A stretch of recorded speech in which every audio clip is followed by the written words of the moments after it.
The anointing, the anointing of God is on this altar.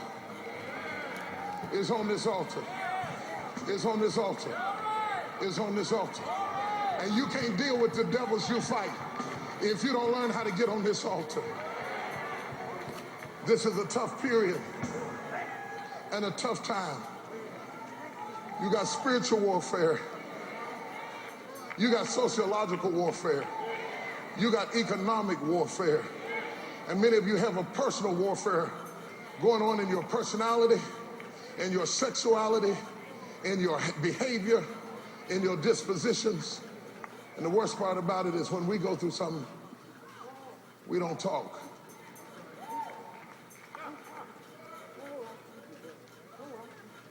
We don't talk. We suffer in silence. We die alone. Nobody knows. They think you backslid because you wanted drugs. The drugs are not even your problem. It's just how you medicate your pain.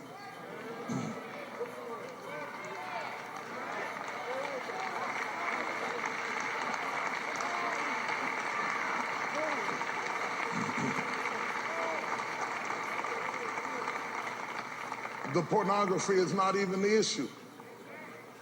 You know you're too old to be sitting up looking at pictures.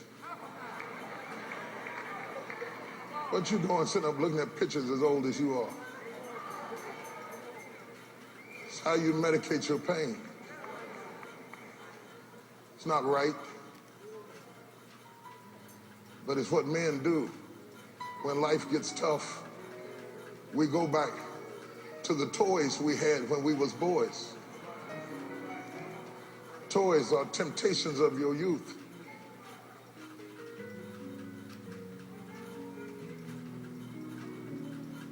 And whatever you played with before, when things get hard,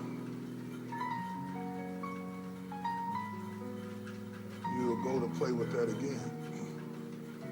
And the church comes, thou shalt not, thou shalt not, thou shalt not. You know that.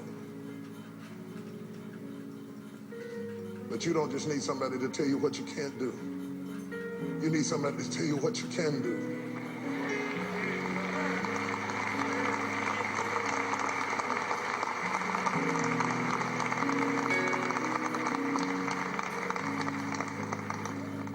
What can I do when everything is closing in on me? What can I do when I'm trying to be a good father? And maybe I never even saw a good father.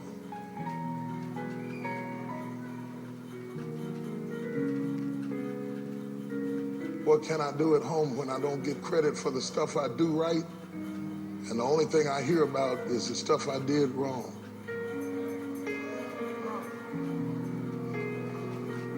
And so when a man feels like he's failing at marriage, he says, I must not be good at it, so he wants to quit. But God said, don't quit. Fight back.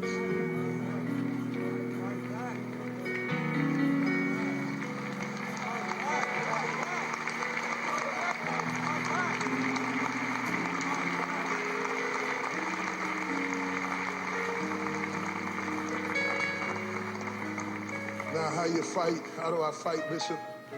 It begins with getting on my knees. It begins with seeking the Lord.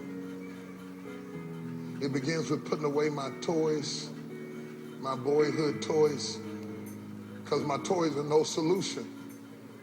It's medication, but it's not a solution. And until you get rid of your toys and say, you know what, this isn't working,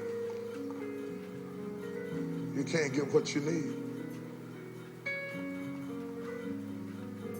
In my book, I talk about a man who had a bunch of goldfish, and it was the only company he had in his house. He lived alone, and he came home to something he could take care of easily because he traveled all the time. He named all of his goldfish, and they were special to him.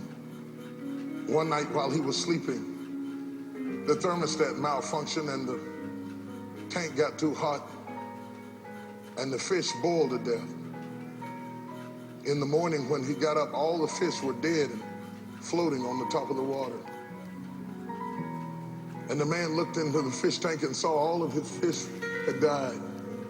And he said the strangest thing, almost something that a child would say. He said, I wonder if the fish screamed in the night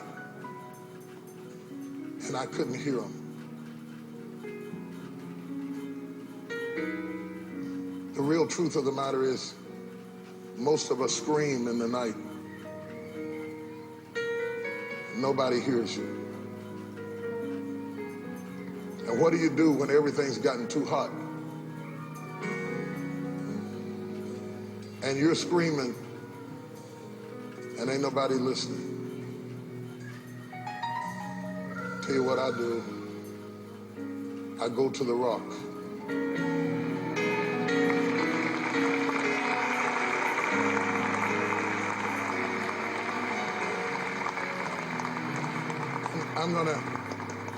I'm gonna ask you something. I got a lot of men around this altar at different stages of life, and in the book I talk about intersections. There are intersections. Adolescence is an intersection. Midlife is an intersection. Older men who are getting ready to die is an intersection. And whenever a man gets to an intersection, he becomes terrified. Adolescents are terrified because they're in no man's land. They're too old to be young. They're too young to be old. They're at an intersection. Midlifers become terrified because they're in that same nebulous situation. They no longer fit in with the young men, but they're not quite willing to be old men, and they panic because they're at an intersection. And whenever men get to an intersection, they freak because they don't know what to do. And I see a lot of men for different reasons are at an intersection. Some are at an intersection because you lost your job. And some are at an intersection because you come to a tough place and you're not sure that you have what it takes for the next level. And they say you're angry.